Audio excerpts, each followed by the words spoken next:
الحمد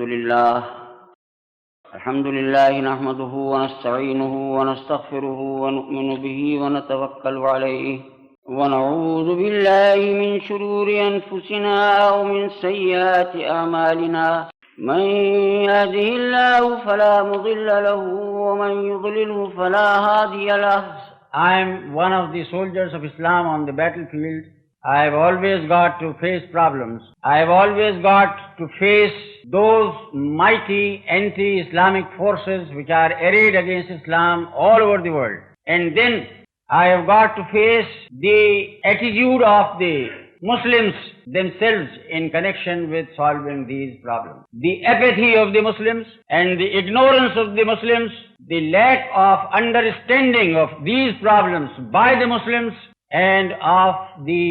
strifes and quarrels and bickerings and fights that go on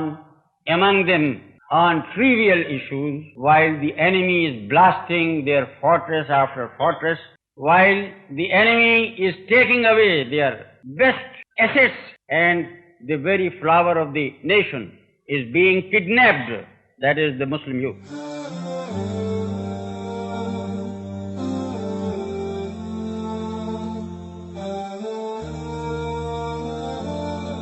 Islam has a unique role to play because it is definitely, directly and vehemently committed to the salvation of humanity in both the worlds, in present one as well as the next. Spiritual, aesthetical, moral, intellectual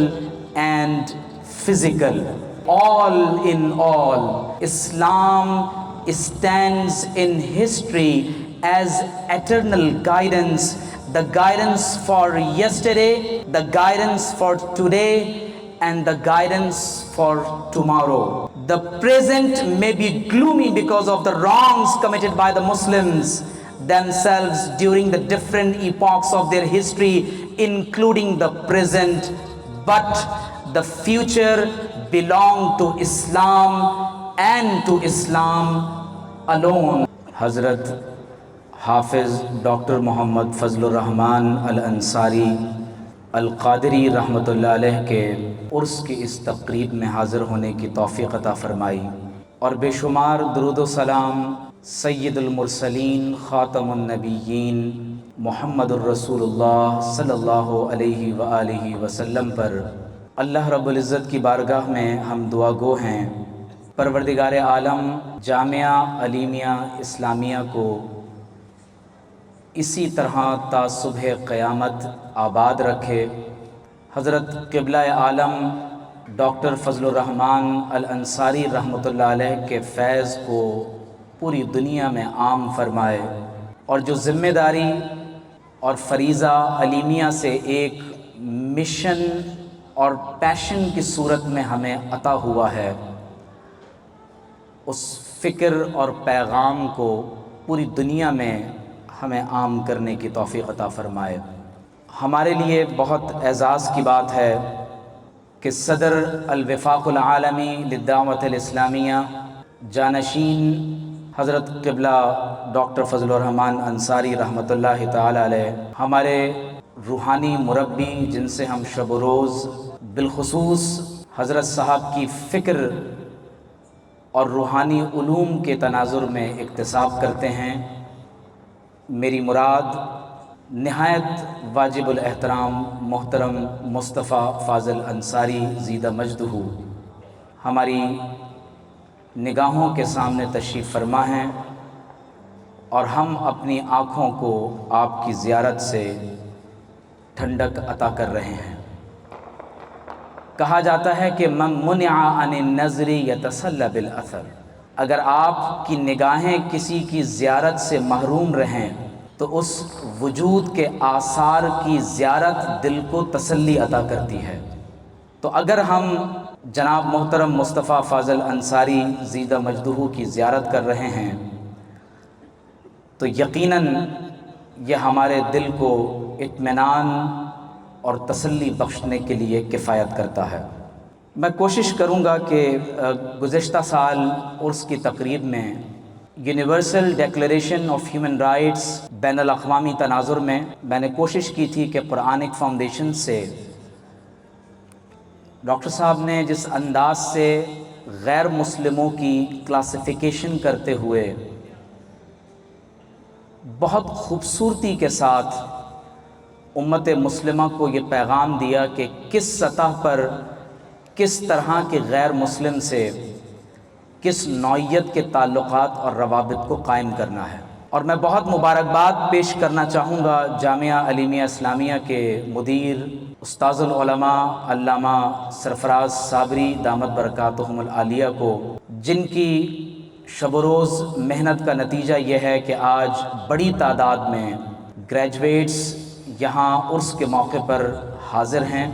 بلکہ بین الاقوامی سطح پر بھی آپ نے دنیا کے مختلف ممالک سے، پاکستان کے مختلف شہروں سے آپ نے علیمیہ کے گریجویٹس کو آن لائن اس پروگرام میں شامل کیا، اور اس عمل پر میں آپ کو بہت مبارکباد پیش کرتا ہوں. Quranic foundations and structure of Muslim society کا انٹروڈکٹری چیپٹر وہ نہایت ہی اہمیت کا حامل ہے. حال ہی میں عمران نظر حسین صاحب کی methodology for study of the Quran کے نام سے کتاب شائع ہوئی ہے، اور اس میں پورا ایک chapter appendix first and introduction to the religious thought of Maulana doctor Muhammad Fazl ur-Rahman Ansari کے نام سے آپ نے ایک باب اس کتاب میں رقم کیا ہے. اور یہ دراصل اس تسلسل کا نام ہے جو حضرت علامہ محمد اقبال رحمۃ اللہ علیہ کی کتاب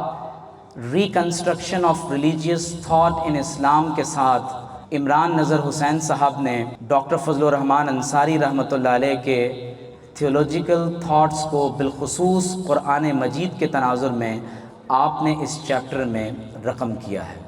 تو میں ریکمینڈ کروں گا کہ ہمارے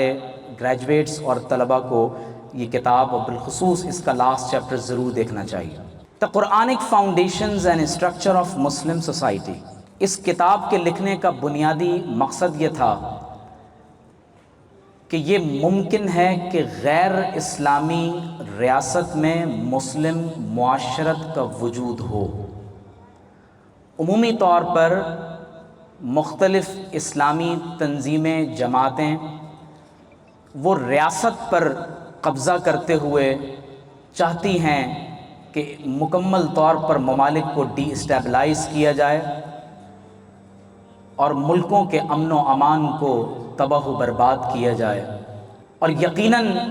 ایسے لوگ درست رستے سے ہٹے ہوئے ہیں، کیونکہ اسلام کا محبت اور امن کا پیغام جو زمین سے فساد کو ختم کرنے کے لیے آیا ہے، فتنہ اور فساد کی سرکوبی کے لیے ہے، اقامت دین کے لیے ہے، یہ آفاقی اور ابدی پیغام اپنے اندر محبت اور امن کا وہ آفاقی پیغام رکھتا ہے کہ جو دلوں کو صرف قائل نہیں کرتا بلکہ اپنی تعلیم کی طرف مائل کر لیتا ہے. ڈاکٹر صاحب نے یہ محسوس کیا کہ جب وہ پوری دنیا کا تبلیغی دورہ فرماتے ہیں تو یہ ملاحظہ کیا کہ غیر مسلم ریاستوں میں اسلامی معاشرت دم توڑ رہی ہے.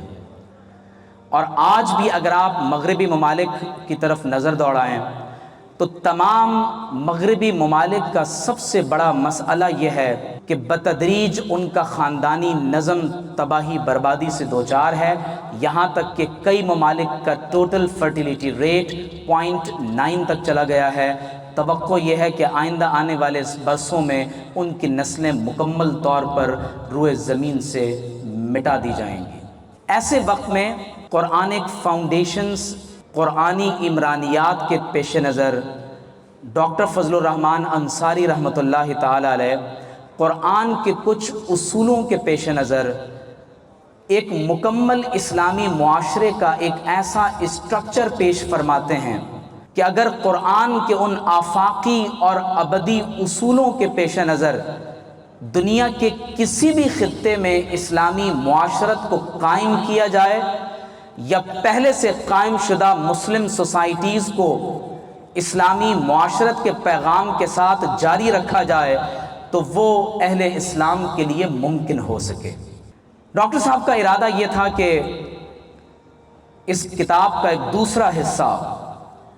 حدیث لٹریچر کے تناظر میں تحریر فرمائیں گے، جس میں اسلامی معاشرت کی بنیاد احادیث طیبہ میں کس طرح سے بیان ہوئی ہے۔ آپ کا ارادہ یہ تھا کہ احادیث رسول صلی اللہ علیہ وسلم کے پیش نظر اس پورے نظم معاشرت کو بیان کریں، لیکن زندگی نے اتنی مہلت نہ دی کہ وہ اس کام کو مکمل کرتے۔ میں امید کرتا ہوں کہ علیمیہ کے ہی دانشور اور مفکروں میں سے، ان اہل علم میں سے جو اس وقت علیمیہ سے سند فراغ پانے کے بعد میدان عمل میں آگے جا رہے ہیں، وہ آئندہ آنے والے تحقیقی پروجیکٹس میں اس بات کو ضرور پیش نظر رکھیں گے کہ صحیح احادیث کی روشنی میں مسلم معاشرت، چاہے وہ دنیا کے کسی بھی خطے میں قائم کی جائے، کس انداز سے اسے قائم رکھا جا سکتا ہے اور پروان چڑھایا جا سکتا ہے، اس پر عملاً کام کرنے کی ضرورت ہے۔ ڈاکٹر فضل الرحمان انصاری رحمۃ اللہ علیہ نے انٹروڈکٹری آبزرویشنز میں، اور یہ بات جہاں میں عمومی طور پر تمام سامعین کی خدمت میں پیش کر رہا ہوں، میرا مخاطب بالخصوص یہ احباب ہیں جو سند فراغ پانے والے ہیں، آپ فرماتے ہیں کہ میں نے بالآخر صرف قرآن کا ہی انتخاب کیوں کیا ہے؟ کیا وجہ پیش آئی کہ آپ پوری دنیا میں مسلم معاشرت کی بنیادیں قرآن کے اوراق میں تلاش کر رہے ہیں؟ فرماتے ہیں کہ firstly it alone enjoys the status of being the scripture of Islam۔ فرماتے ہیں کہ دین اسلام کا واحد اگر کوئی آفاقی الہامی پیغام ہے تو وہ قرآن مجید کی صورت میں امت مسلمہ کو عطا کیا گیا ہے۔ پھر آپ فرماتے ہیں کہ every word of its text is absolutely authentic as having been preserved to the very letter in the very words in which it was delivered by the Holy Prophet Muhammad sallallahu ta'ala alayhi wa alihi wasallam۔ فرماتے ہیں کہ اس کا ایک ایک حرف، ایک ایک لفظ اسی طرح سے اوتھینٹک اور محفوظ ہے جیسے محمد الرسول اللہ صلی اللہ علیہ وسلم نے اپنی امت کو یہ کتاب عطا فرمائی تھی۔ میرے سامنے اس وقت میرے ایک مضمون کا ایک حوالہ یہاں سامنے موجود ہے کہ 21 جولائی 2015 برٹن کی برمنگھم یونیورسٹی نے ایک اعلان کیا، اور اعلان یہ کیا کہ ان کی لائبریری میں مشرق وسطیٰ کی کتب کے خزانے سے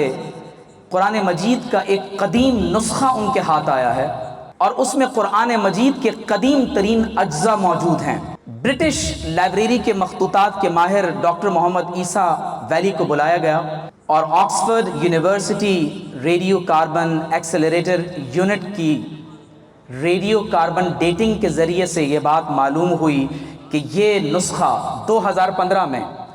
یہ نسخہ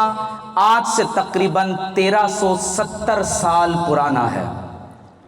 جسے تقریباً سن 568 عیسوی سے 645 عیسوی کے درمیان کسی عہد میں لکھا گیا، اور یہ نسخہ بھیڑ یا بکری کی کھال پر لکھا گیا تھا، اور اس سے یہ بات یقینی طور پر معلوم ہوئی کہ جس شخص نے بھی یہ نسخہ لکھا ہے اس نے یقیناً محمد الرسول اللہ صلی اللہ علیہ وسلم کی زیارت کی ہے۔ لندن کے ایک بہت بڑے حافظ قرآن کو بلایا گیا، خط حجازی میں وہ ٹیکسٹ لکھا ہوا تھا۔ ان سے کہا گیا کہ یہ ایک قدیم نسخہ دریافت ہوا ہے، کیا آپ اس کو پڑھ کر بتا سکتے ہیں یہ کیا لکھا ہوا ہے؟ اینشینٹ سویلائزیشنز میں ڈیڈ لینگویجز کے بڑے بڑے ماہرین ہوتے ہیں، اور وہ بھی پورے اسکرپٹ کو مکمل طور پر حل کرنا اور اس کا دعویٰ کرنا یہ بہت بڑی بات ہے۔ تو اس وقت جب حافظ قرآن کو بلایا گیا تو انہوں نے پہلی نظر میں ہی دیکھ کر قرآن مجید کی تلاوت شروع کی۔ وہ سورہ طٰہٰ کا نسخہ تھا، اور اس میں ایک لفظ کی بھی کوئی ایسی غلطی موجود نہ تھی کہ جس کو اختلافی نوٹ کے طور پر نعوذ باللہ من ذالک قرآن مجید میں کانٹرڈکشن یا تضاد کے طور پر پیش کیا جا سکے۔ ڈاکٹر صاحب فرماتے ہیں کہ Thirdly, its authority as the basic source book of Islam has been universally accepted by all sections of Muslims in all ages. آپ ان کی میتھڈالوجی دیکھیں، وہ اس کتاب میں روایات پر مسلم معاشرت کی بنیاد نہیں رکھ رہے، کیونکہ آپ جانتے ہیں کہ پوری مسلم ورلڈ دو بڑے سیکشنز میں تقسیم ہے، اور جب حدیث لٹریچر کی بات آتی ہے تو بنیادی اصولوں میں حدیث لٹریچر میں بہت سے مقامات پر ہمارے ہاں اختلافات پائے جاتے ہیں، لیکن ڈاکٹر صاحب نے قرآن مجید کو جب ایک سورس بک کے طور پر مسلم معاشرت کی بنیادوں کے اصولوں کے طور پر پیش فرمایا، تو آپ یہ بتا رہے ہیں کہ یہ ایک ایسی کتاب ہے جس سے دنیا کے کسی بھی جغرافیہ میں، کسی بھی خطے میں، کسی بھی زمانے میں، کسی بھی رنگ، نسل، زبان، فرقے اور گروہوں سے تعلق رکھنے والے افراد کے لیے کسی بھی مسلم معاشرت میں نافذ کیا جا سکتا ہے۔ کسی بھی معاشرے میں یہ کتاب قابل نفاذ ہے۔ اور پھر فرماتے ہیں کہ fourthly, it is the book which should form the basis of struggle for the reform of human society, even as the Holy Prophet Muhammad sallallahu ta'ala alayhi wa sallam commanded us۔ اب آیت کیا نقل کر رہے ہیں؟ وَنَزَّلْنَا عَلَيْكَ الْكِتَابَ تِبْيَانًا لِكُلِّ شَيْءٍ۔ یا رسول اللہ صلی اللہ علیہ وسلم، ہم نے آپ پر قرآن اتارا کہ یہ ہر چیز کا روشن بیان ہے، exposition for each and every thing, ہر چیز کا مکمل روشن بیان ہے، وہ ہدا، ہدایت ہے، وہ رحمہ، اللہ کی رحمت ہے، وہ بشرا للمسلمین، اور اس میں اہل اسلام کے لیے اللہ نے بشارت رکھی ہے۔ اب آپ دیکھیے کہ قرآن مجید میں، یہاں میں بالخصوص اپنے گریجویٹس کی توجہ چاہتا ہوں، کوشش کیجئے کہ جب کبھی ہم لوگوں کو دین کی طرف دعوت دیں یا اپنی فکر کی بنیاد کسی نظریے پر رکھیں تو قرآنی اصطلاحات کو استعمال کرنے کی زیادہ سے زیادہ کوشش کرنی چاہیے۔ ڈاکٹر صاحب کی کتاب میں آپ دیکھیں گے کہ جب وہ کوئی نقطہ نظر پیش کر رہے ہیں تو وہ نقطہ نظر کسی کمزور بنیاد پر قائم نہیں کیا گیا، بلکہ وہ قرآن مجید کے بنیادی اصولوں کے پیش نظر قائم کیا گیا ہے۔ تذکیر بالقرآن، جہاد بالقرآن، انذار، تبشیر، دعوت اللہ، ابلاغ اور تبلیغ، امر بالمعروف، نہی عن المنکر اور مجادلہ۔ ابھی علامہ معین الدین عمر زیدہ مجدہ فرما رہے تھے کہ اس وقت جو دنیا میں جو ماڈرن ڈے یوتھ ہے، اسے مسلمانوں کے ڈفرینٹ ریلیجیس سیکشنز کے ریلیجیس بکرنگ سے کوئی دلچسپی نہیں۔ بعض اوقات یہ فرقہ وارانہ اختلافات انہیں مزید دین سے دور کرنے کا سبب بنتے ہیں۔ ڈاکٹر فضل الرحمان انصاری رحمۃ اللہ تعالی علیہ کا اختصاص یہ ہے کہ وہ جب come back to Quran and come back to Muhammad صلی اللہ علیہ وسلم کا نعرہ لگا رہے ہیں تو آج سے 50-60 برس پہلے یہ اعلان کرنا کہ ہمارا مسلک اہل سنت ہے،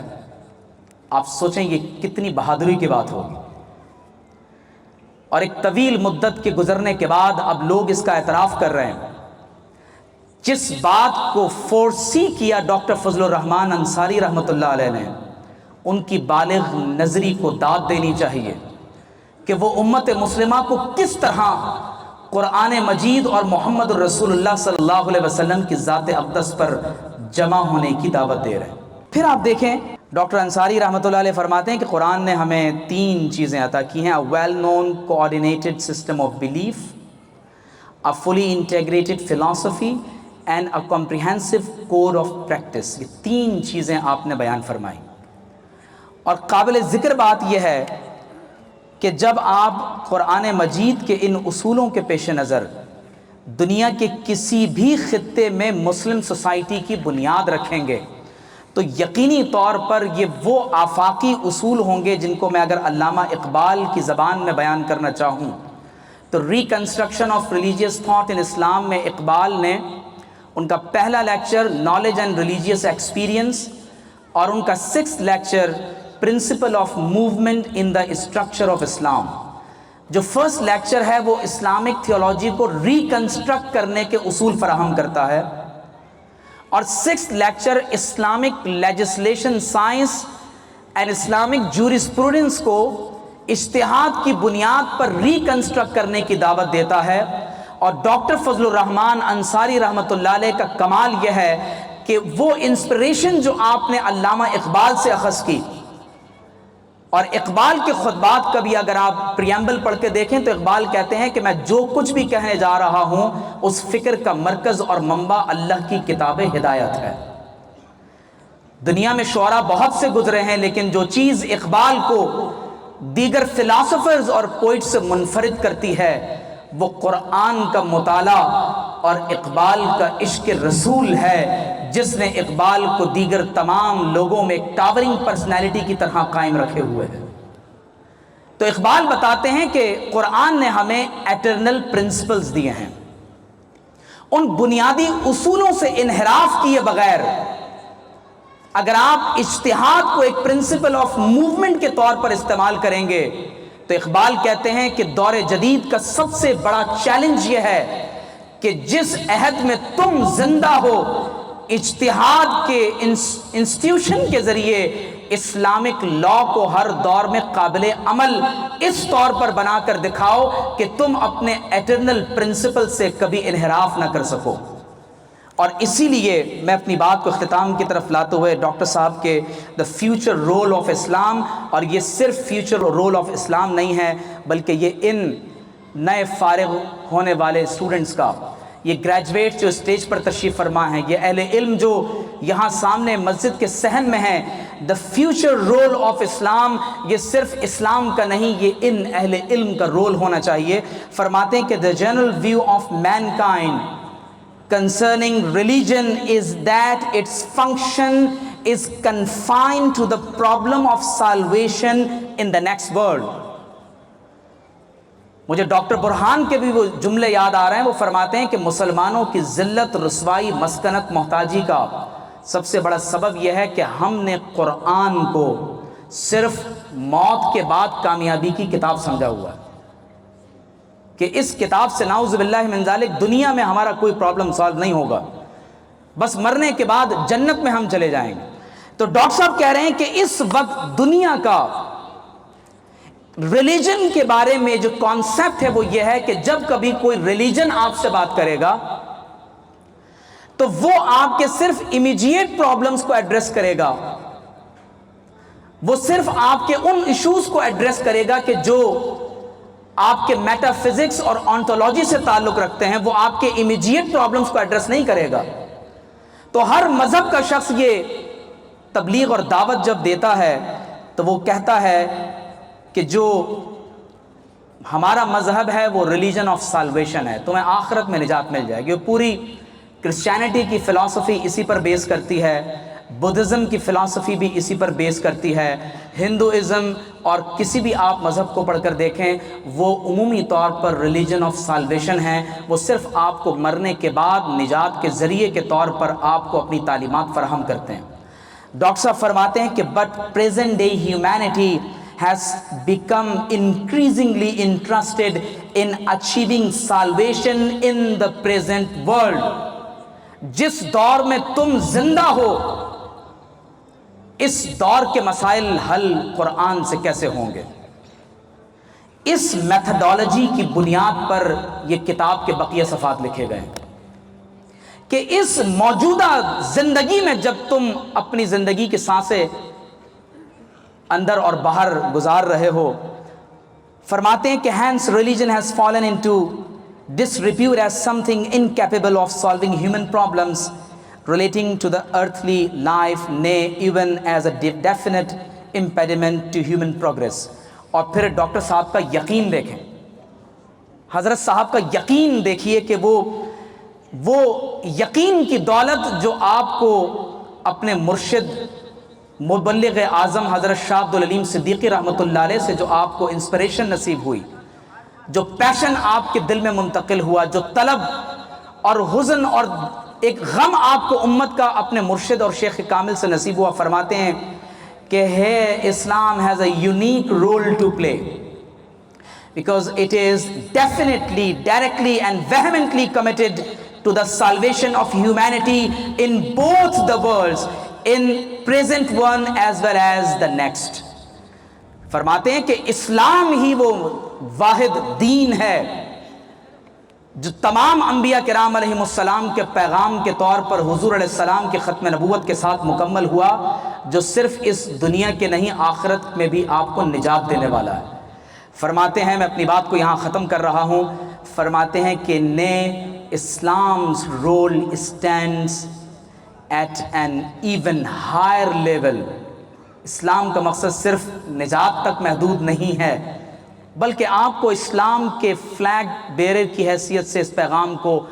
آگے لے کر جانا ہے۔ فرماتے ہیں because it substitutes the positive concept of fulfillment for the negative concept of salvation. نجات کا جو منفی تصور ہمارے ذہنوں میں ہے، اسلام اس کے ساتھ ساتھ ایک ایسا ریلیجن آف فلفلمنٹ ہے جو دنیا اور آخرت میں ربنا آتنا فی الدنیا حسنہ وفی الآخرۃ حسنہ فرماتے ہیں، and its concept of fulfillment comprehends the healthy and harmonious development of the individual and the society in all respects, spiritual,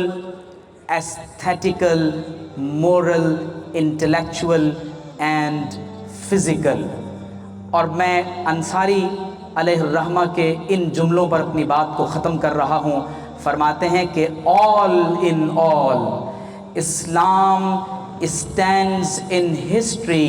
as eternal guidance, the guidance for yesterday, the guidance for today, and the guidance for tomorrow. The present may be gloomy because of the wrongs committed by the Muslims themselves during the different epochs of their history, including the present, but the future belongs to Islam and to Islam alone.